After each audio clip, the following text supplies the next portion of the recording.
harimo na His Excellency, twari dufitemo umusirikare w'umunyabwoba mubi cyane, a very big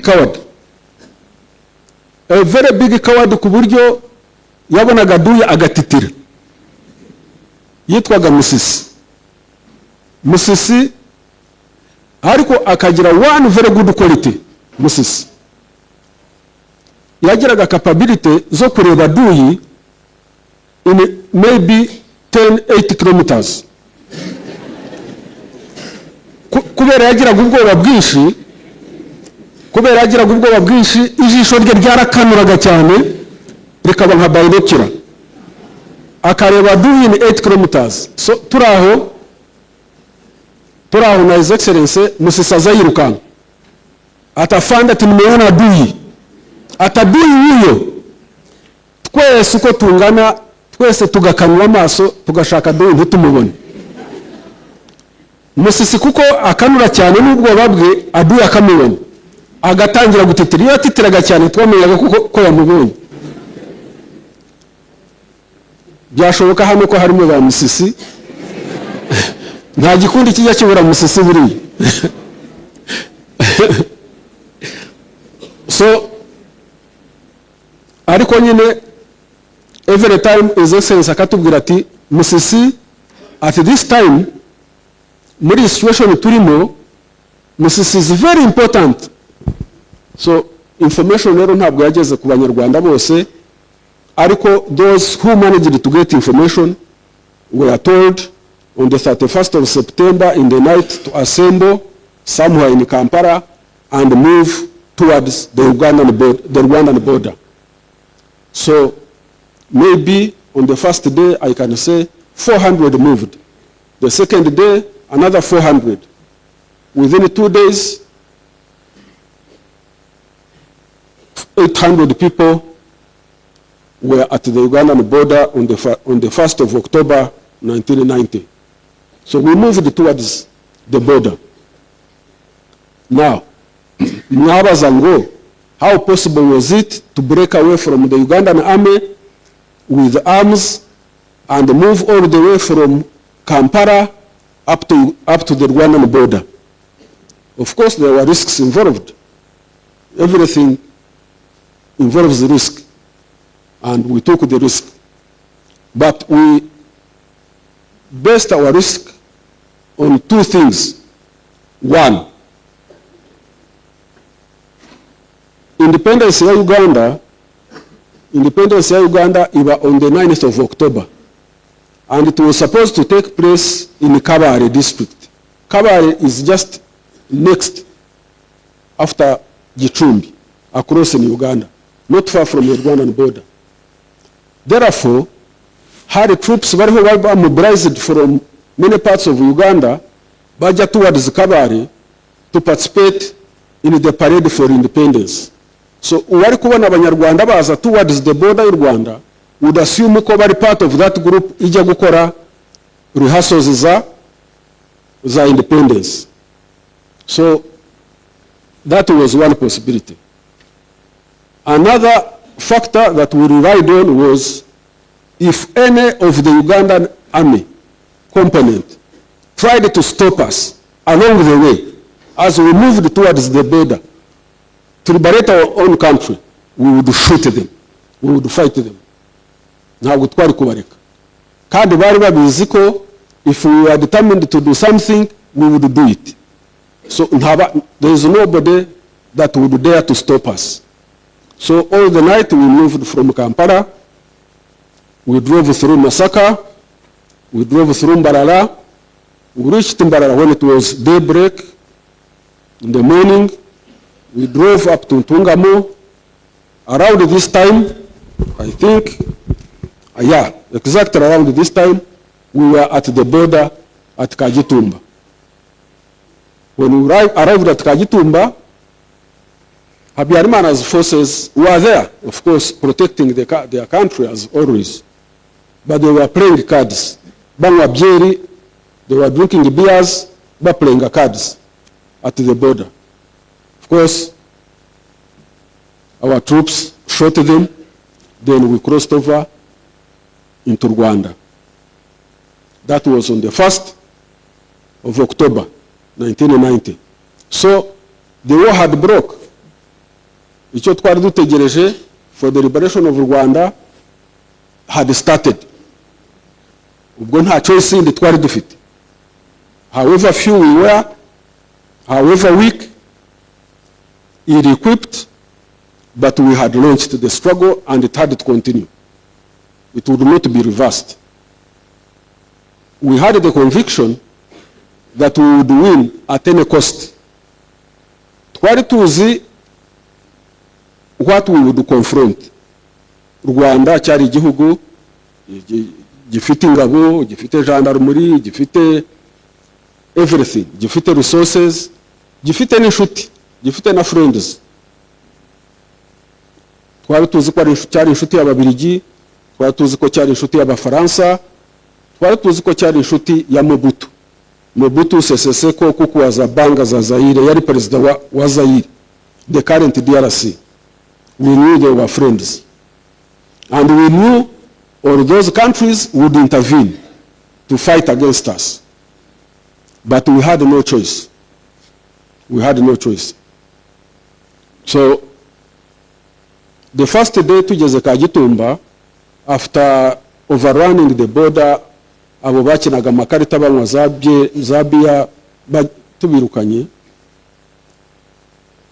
there was nothing much on that day except General Fred ku organizing abo baje abasirikare the few and akoramo battalion zenye. Each battalion was around maybe 200 people because we were not more than 800. We were around 800 the first day. That night we stayed there at Kagitumba. Then the next day, Habyarimana organizes his forces to do a counterattack. He organized his forces to do a counterattack. And early morning, 2nd of October, the bombs had started falling towards Kagitumba. The first bomb, yaje, Red Fred ari imbere yacu atwadressinga atubwira how we would fight.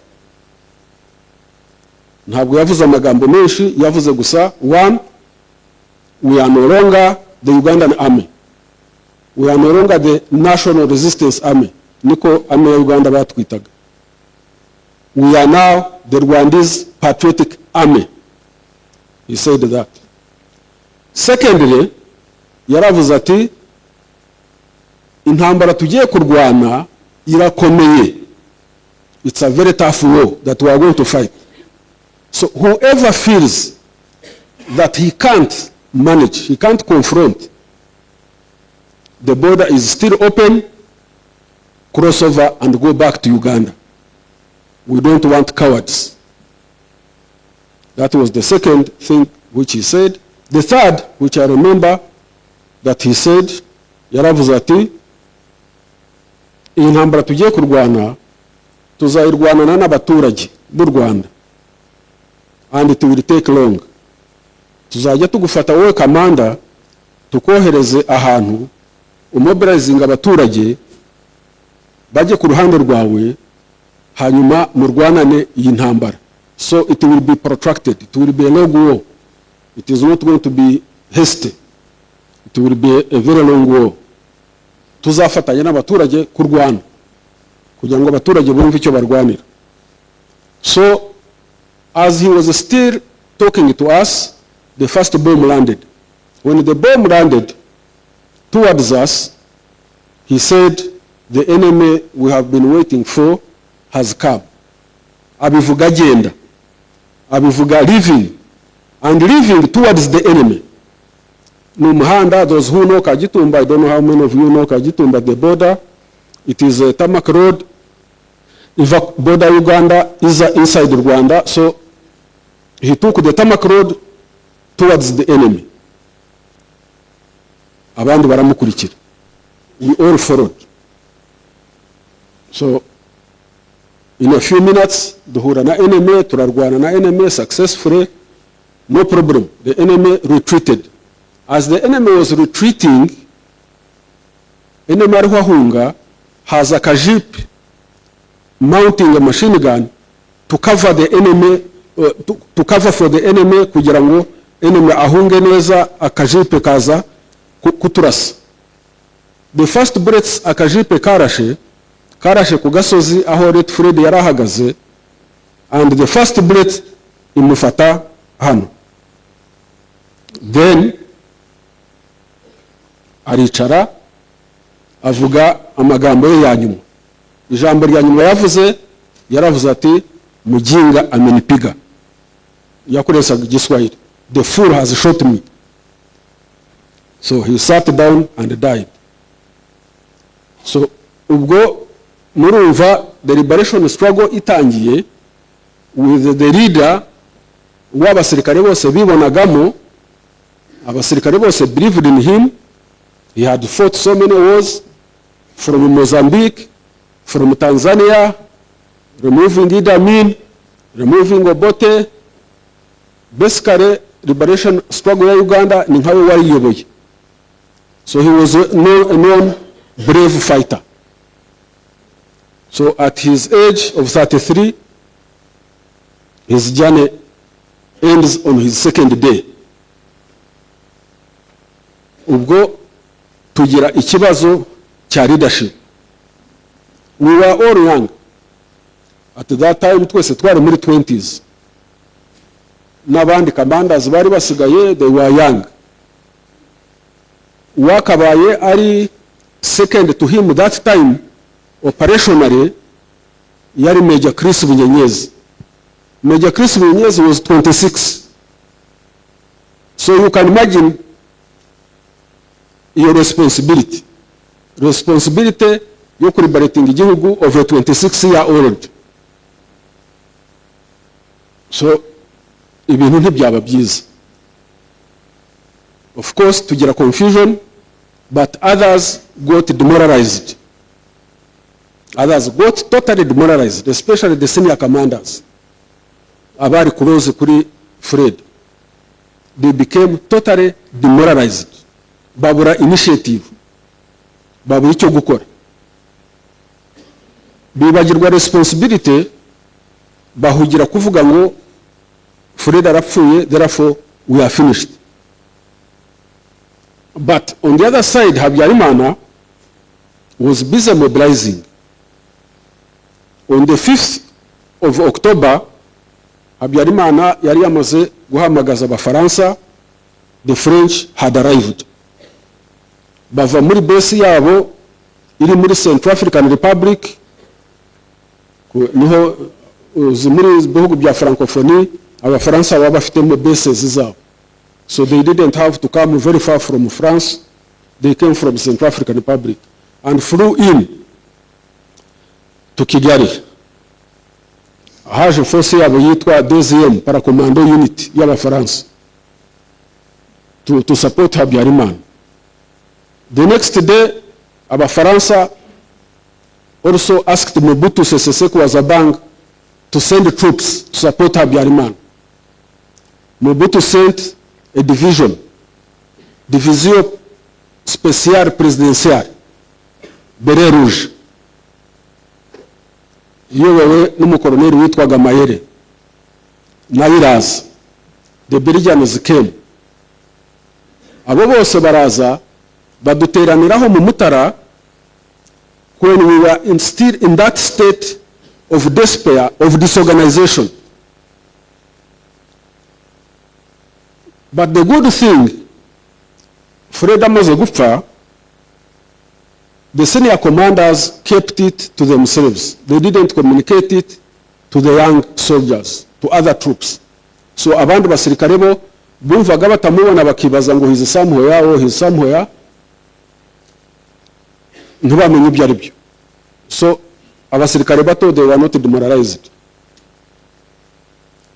So abafaransa bagiye kuza n'abasirikare ba Mobutu basanga twamaze gufata ikigo cya Gabiro mu Mutara, twafashe Nyagatare, and then ariko basanga nubwo twarwanaga tukafataho, because of lack of leadership, we became disorganized.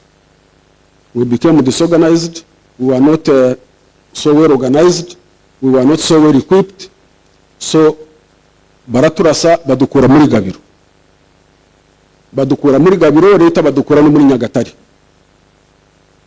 Gabiro turongera dukora counter attack, turongera tubakuramo. Turasabazayirwa neza cyane. Turasabazayirwa ba Mubutu, division ya Mubutu, ku buryo bahahamutse, they packed their belongings, bava Gabiro biba, baca Rwamagana biba, Kayonza biba, Kigali biba, bagira Gisenyi bambuka Ibabigoma. Barahunga baravuga ngo abantu barwana nabo nabasazi. Ngo ni ibyihebe. Kandi koko twarwanaga nk'ibyihebe. Mu bintu byose twaburaga, we lacked so many things. We lacked equipment, we lacked leadership, but we had something in abundance. And that thing that we had in abundance was courage. Courage and brevity. Courage, brevity, and ready to sacrifice.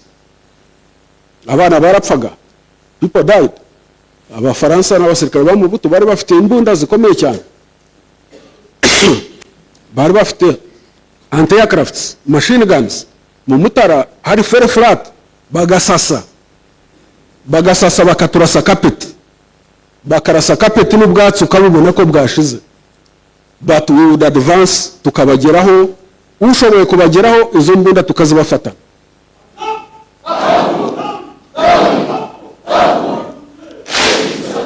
So your courage, your brevity, uwo mutima ukomeye was very important to sustain us kugezaho wenda His Excellency yadusangiye. Kuko ikibazo twari dufite was lack of leadership. Leaders bari bahari, ariko leaders batashobora kurwanira ntambara to the magnitude yari igezeho yo kurwana n'abafaransa na leta y'u Rwanda n'ababirigi n'iki byose n'abazayirwa. It was a problem. So abafaransa, they did quite a lot gufasha Habyarimana. Habyarimana yari afite air, yaturashishaga indege, yari afite APCs, armored personnel carriers, yari afite artillery, yari afite a lot of mobility. So twebwe rero uko twarwanaga, ibikoresho twari twibye twakuye Uganda biradushirana. Ibikoresho birashira, abasirikare bari bamenyereye, those who were seasoned mu ntambara, especially NCOs, abitwa ba corporals, sergeants, barakomereka abandi barapfa. So bibi bibazo n'imibare yacu itangira kugabanuka. Ariko muri za structures nababwiye za RPF all over the region, RPF bashinze in 1987 zarakoreshejwe intambara itangiye, when they were started to send fighters, abana batoya, abana bato benshi bavuye mu mashuri bangana namwe exactly senior 3, senior 4, senior 5, senior 6 university niko bazaga. So within 2 weeks z'intambara itangiye, aho twafunguye training school, training wing hitwa Nyamuhemura ku Kagera, hari hamaze kugera 3000 youth bangana namwe baje ku rugamba, bavuye mu mashuri, bavuye Bujumbura, Burundi, Tanzania, Uganda, mu Rwanda hano, Zaire. They would find their way through the RPF structures. Abantu babashakiraga inzira until they came up to the front line. Bakaza hariya kukagera muri training school. Abo bana baje, they needed training. Of course we trained them. Ariko training ubundi, military training ya gisirikare imara nibura 6 months to 9 months. But we had no time to train them that much. Twagombaga kubatraining uko dushoboye. So we trained them for only 1 week, 10 days, tukabashyira ku front line, bakarwana. Bakincorporating mu bandi, then they ran on the job. So you can imagine how difficult it was. Ntabwo byari byoroshye. Ariko ikindi kibi cyabaye nuko bahageze when the enemy had gained an upper hand, akaturusha imbaraga, akadukura Gabiro, akadukura Nyagatare, abenshi abasirikare bacu bakajya muri park, National Park y'Akagera. In the National Park y'Akagera, there is no water, there is no food, and the situation became bad. Situation bambi. If I say the situation became bad, moving on the situation became bad. 2 weeks without food, without water, you can imagine.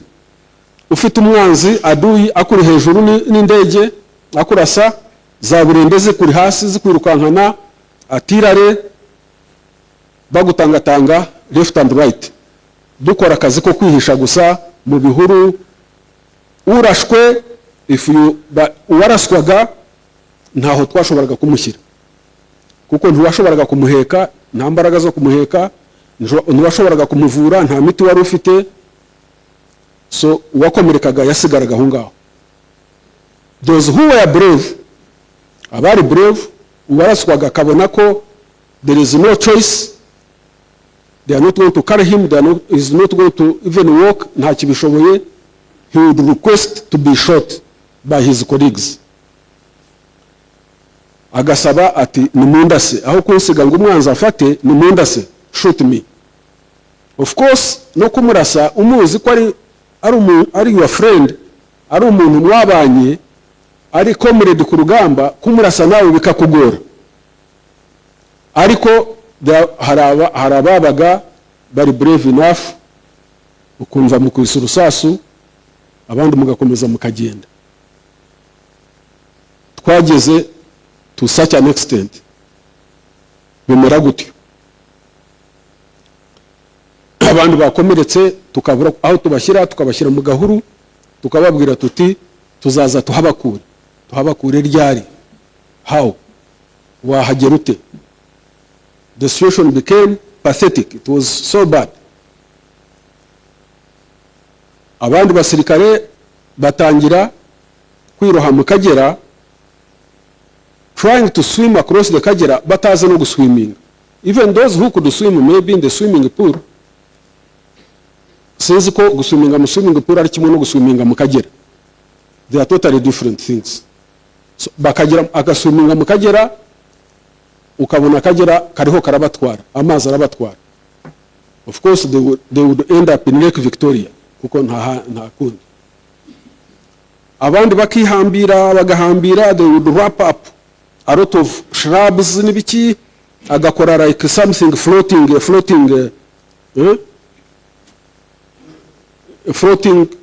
boat constructed out of grass n'ibindi, akayijyaho trying to swim across the Kagera ngo ajye Tanzania.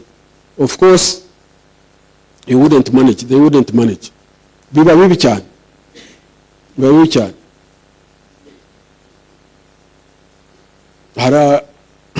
Hari n'abakiriho babyatemptinze who tried, some would survive, abandi ntibasurvivinge. Hari umwe muri generals bacu retired, he tried. Turi ku Kagera tubona aje mu kintu cya floating, ari hagati mu mazi, kiramutwara speed nyinshi cyane. Arawevinga ati ndagiye nijya avuga izina rye. We said this guy is going where? We tried to rescue him. Tubaza abana bari bazi koga aho bazi koga Kagera, hari abana bari baratuye shungerezi bazi koga Kagera, baratubwira bati umwana umwe aravuga ati I can rescue him. Tumwohereza mu mazi mu Kagera, aragenda. Yajya kumugeraho iki boat cye kikaba kiragiye. Then we run, tukongera tukatega imbere until yamufashe akamukuramo. The guy having traveled 4 days kuri icyo kibote mukagera imyenda yose yarashize nta kintu na kimwe agisigaranye n'umubiri wose warashishutse amukuramo the guy had to survive. Twagiye kurangiza urugamba intambara 1994 guhagarika genocide. He was a general, he's a general, retired. So, abantu banyuze mu buzima nk'ubu benshi cyane. At one point haraho force yacu yihishe, umwanzi arayisarawundinga aza kuyishaka. Fortunately harimo ubwana bubiri butoya, one of 14 another one of 13, twaratoraguye aho ngaho Mutara, baratawanyika to go to look for food. They went to look for food. Then the enemy captured them. Arabubwira ati, you must show me where your people are hiding. Mugomba kutwerekaho inkotanyi zihishe. You must show us. Kandi force yacu yari ihishe mu bihuru in the bushes ahantu. And they knew where they had left the force. Ubwana bwigira ubwenge, imagine of 13 and 14. Bwigira ubwenge burabwira buti we know where they are. But bari he. But they took this route towards Tanzania. Ubwana butwara enemy bumujyana like a whole day astray in a totally different direction yaho twari turi. Until the enemy agezaho aravuga tubu nubukotanyi n'ubunyezi, they are lying to us. He decided to kill them. Arabwica. Ariko abwica bwamaze gusavinga so many that would have been killed by the enemy. Urumva umutima nk'uwo. That's why iyo turi hariya hariya ku irimbi ry'intwari tugira intwari z'imena, hakaba harimo the unknown soldier. Umuntu akubajije ngo abo bana who saved that force ni bande, nobody knows them. Nta uzi izina ryabo, amazina yabo, nta uzi iwabo. Twabonaga aho ngaho gusa ngo ni bwa Kadogo. They had run to us buhunga kwicana abicanyi bo kwa Habyarimana. So we refer to all those bakoze akazi nkako as unknown soldier, batazwi, to represent iyo symbol y'abantu babaye brave. So Akagera rero kabaye kabi cyane. Akagera was one of the worst moments muri life ya liberation y'iki gihugu. Twapfushirije abasirikare benshi, abandi bagwa muri ayo mazi, abandi bambuka Tanzania, abandi bagira gute. At that point twavuga ko militarily Habyarimana had defeated us, supported by Mobutu n'Abafaransa. So it was around the second week ya October, around the 16th, 15th, 16th, 17th, tugiye twumva some good news that Commander Paul Kagame is coming back from the United States. Tubibwirwa nande? Tubibwirwa na Ret Major Chris Bunyenyezi. Major Chris Bunyenyezi yadusanze ku Kagera, asanga twicaye turi officers 25. None of us was talking to the other, very quiet. Ntacyo tuvuga, buri umwe yitekerezaho. Aratubaza ati, ndabona mutavugana. You are not talking. I know what is going through your mind. Ariko, don't worry. Afande Paul is coming. Dufite amakuru ko Afande Paul is on his way coming, and when he arrives, ibi bibazo byose tunyuramo, everything will change for the better. So don't worry. Aho jewe niho numviye ngo His Excellency agiye kugaruka. Kuko narizi ngo ari muri Amerika yagiye kwiga, tumva ngo agiye kugaruka. After a few days koko, we had ko yaje. When he came, situation yari mbi, it was bad. Yageze Kagitumba asanga the injured inkomere, they were 250. Twari tumaze kugira irimbi twashinguragamo abapfuye, those who would be brought, not everyone was brought, bageze nka 300.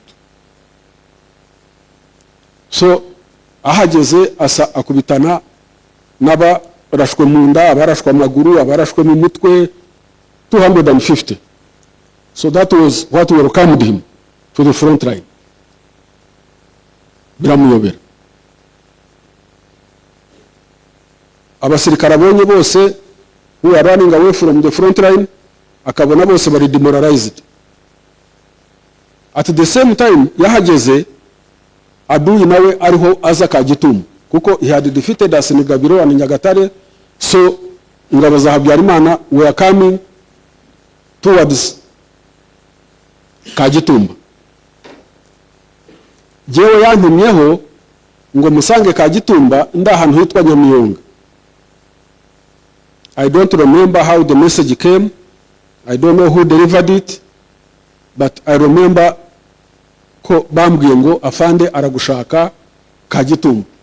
I had to find my way to Kagitumba. Ariko finding my way to Kagitumba was also next to impossible, kuko the enemy was already ahead of me going to Kagitumba. So I had to go along with the enemy on the main road, nkagenda in the bushes adjacent to the enemy, tukagenda turi parallel to each other, ndeba Aduyi ari mu muhanda agenda towards Kagitumba, nanjye njya Kagitumba, all of us heading to Kagitumba. Yet bambwiraga ngo His Excellency ari Kagitumba niho nshaka. Ariko ngiye kugera Kagitumba ndavuga nti I'm making a mistake. Ubuse niba His Excellency ampamagaye Kagitumba nkaba ngendana na Aduyi turagererayo rimwe, what will happen? Let me move faster and I reach Kagitumba before the enemy. So I increased the pace, ngera Kagitumba nsanga His Excellency arahagaze mu muhanda Kagitumba hariya muri kaburimbo, ambaza ibibazo. Do you know where Akagera is training school? Nindahazi. You know how to get there? Nindahazi, sir. Can we go there? Ntoya ntabwo twahajya. Ngo why? Ntidora Aduyi yahageze turazanye. Ariko ubwo yabanje kumbaza ibibazo kandi mbizi ko Aduyi ariho azageze hafi, Jese sinihutira kumubwira ngo Aduyi ariho araza. Jewe gusa nkasubiza ibyo abwiye, kandi enemy is closing on. Areba ati uriya ninde? Baya ni bande? Nafandi bariya na Aduyi. Urumva kubera ko twari twarabanye cyane na Aduyi, twari twarabanye na Aduyi cyane, twaritsiritanye na Aduyi ku buryo it was normal kuvuga ngo nguriya na Aduyi. It looked normal.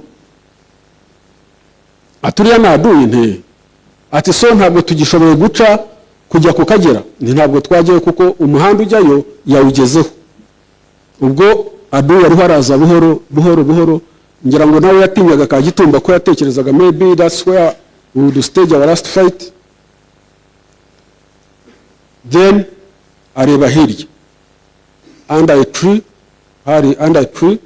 some ant here under a tree, areba abantu aravuga ati who are those?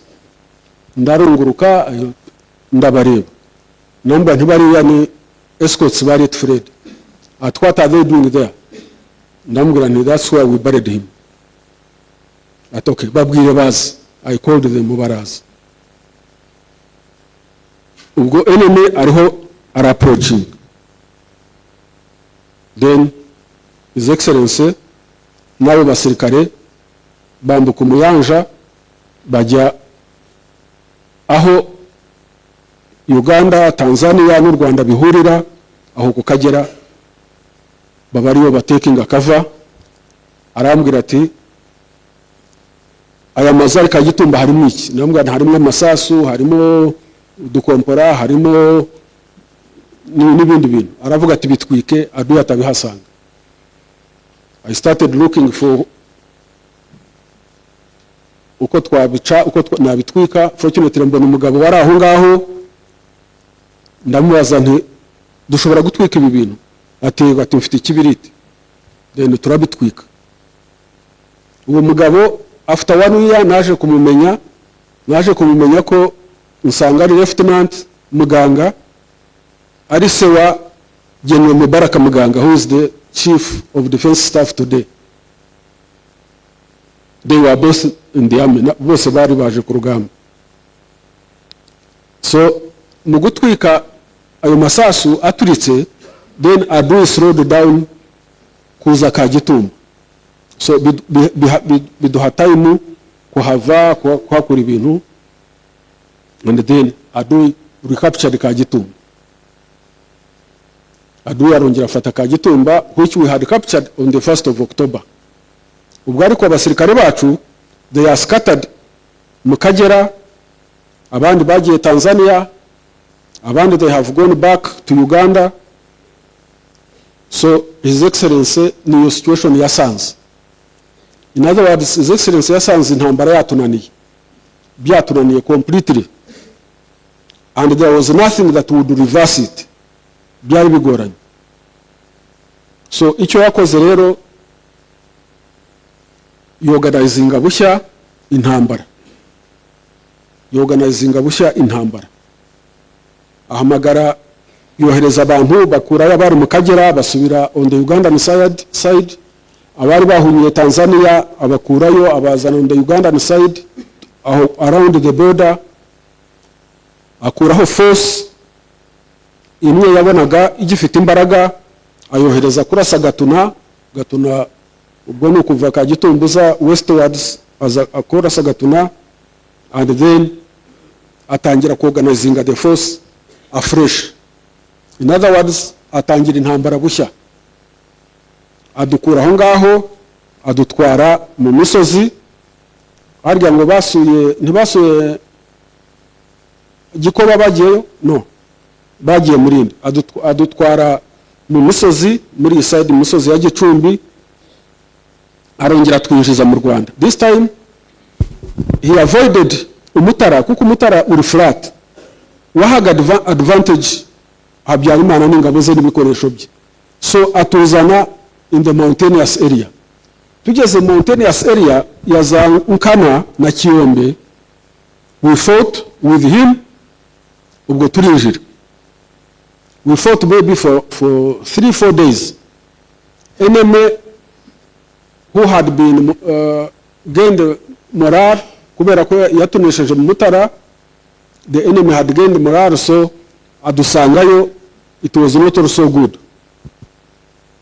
but merera nabi. They even located aho yarari, where his base was. Yari ahantu mu Rutoke ku musozi.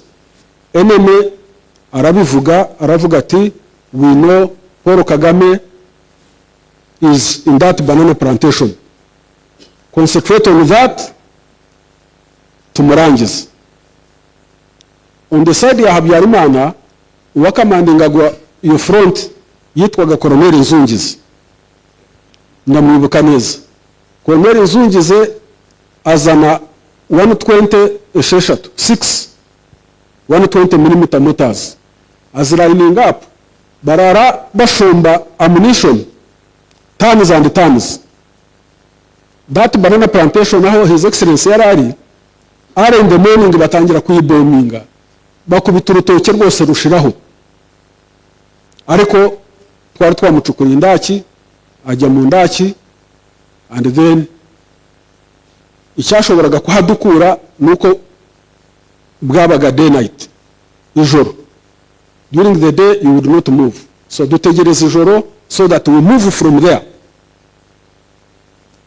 Nukuvuga ko even when he came, organized the force, akayikura mu Kagera, abandi nabari bahunze bose akabagarura, then agakora re-entry into Rwanda mu misozi hari ya Kiyombe. Still we were demoralized and weak and not strong enough to fight the enemy. So enemy aho ngaho Nkana arahadukura, we moved at night na His Excellency. Turahava moving westwards kugira ngo tuzarinkinge n'indi force yari yarohereje Gatuna, side za Gatuna na Kanyantanga.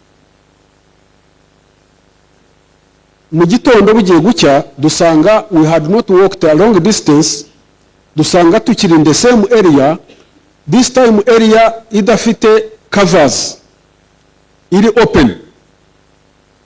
Aga helicopter kaduyi katuri hejuru, aduyi atugenda hejuru.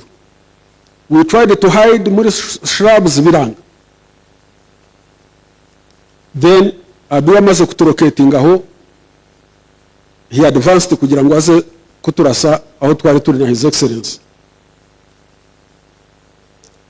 Then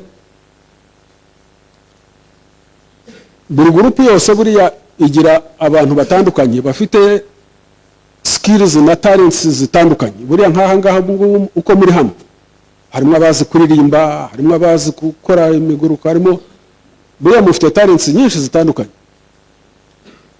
Muri group twarimo na His Excellency twari dufitemo umusirikare w'umunyabwoba mubi cyane, a very big coward, ku buryo yabonaga duya agatitira, yitwaga Musisi, ariko akagira one very good quality. Musisi yagiraga capability zo kureba duyi in maybe 8 kilometers. Kubera yagiraga ubwoba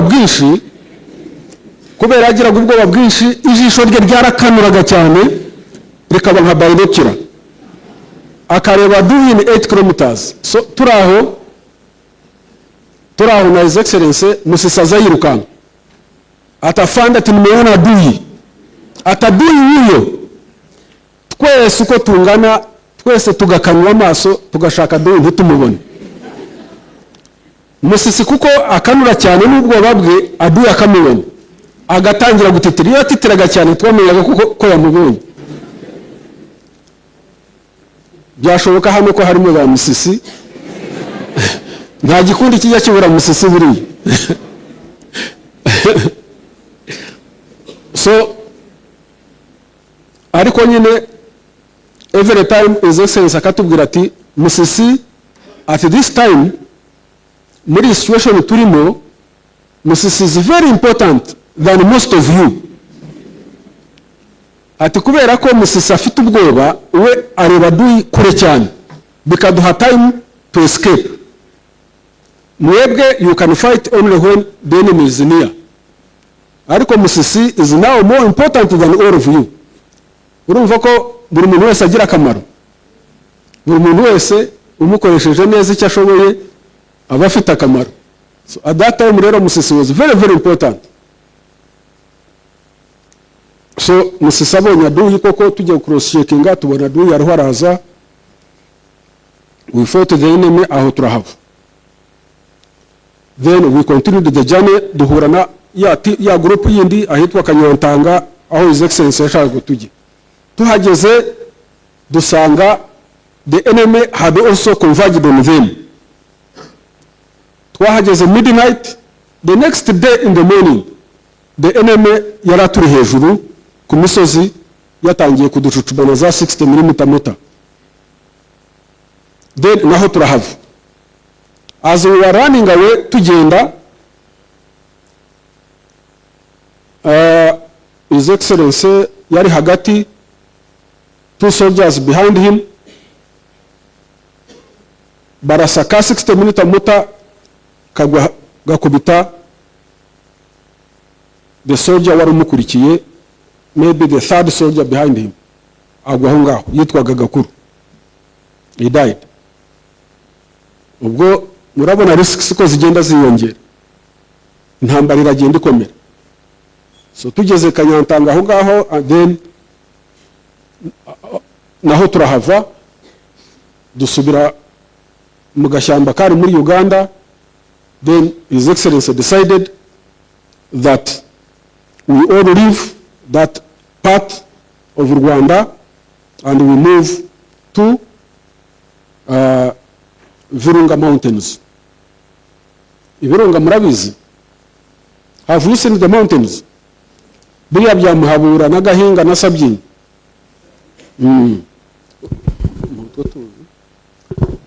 Twabireberaga kure. When we saw the mountains, they look very beautiful.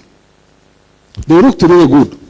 Tukibaza ngo when we get there, life will be good. You birebera hano Birunga ubona biri very beautiful, but when we get there, it's another hell of life.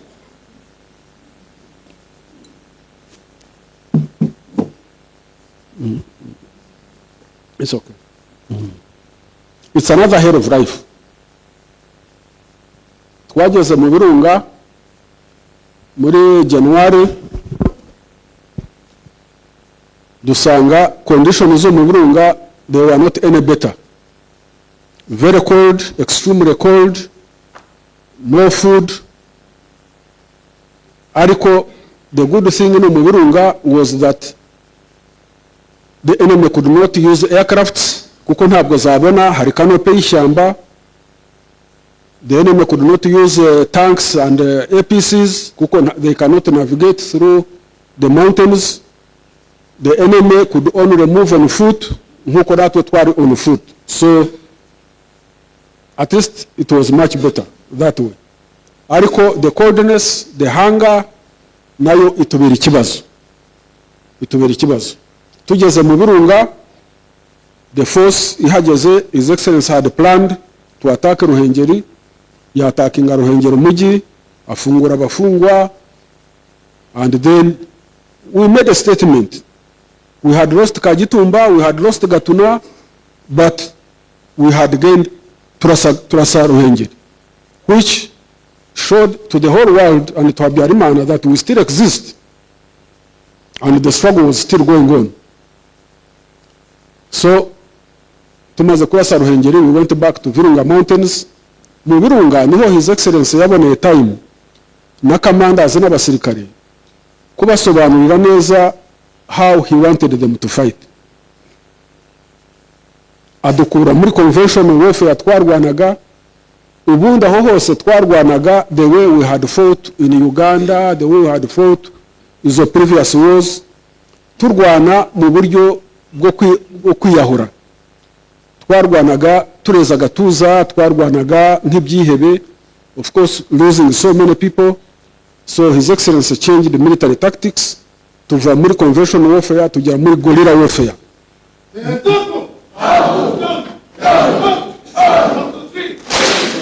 So tujya muri mobile guerrilla warfare, hitting the enemy where he doesn't expect us, gukora movements na maneuvers nyinshi cyane, fighting at night, kugenda nijoro, moving all night, mugahindura positions. So the RPA, abasirikare ba RPA bageze aho biga kugenda nijoro, you walk at night, kandi ntiwiture hasi, ntusitare, wikoreye imbunda n'amasasu.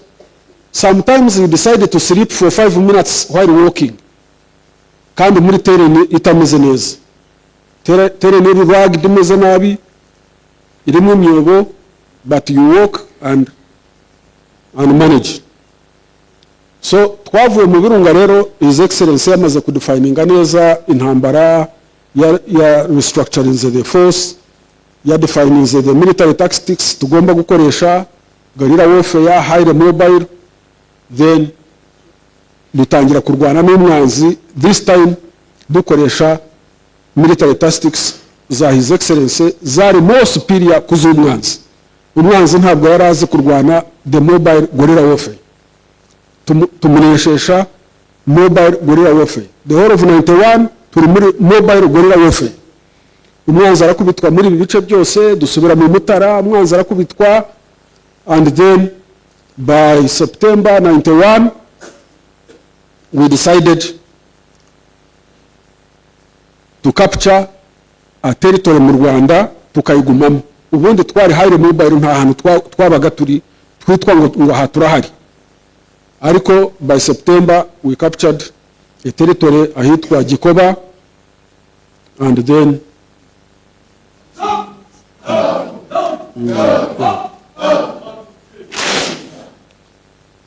Okay, kiongozi ansabye ko twafata 2 minutes break, tujya muri break 2 minutes, niturangiza turaza gutangirira kuri Gikoba aho twafashe ibirindiro tukajya muri position of warfare. Thank you.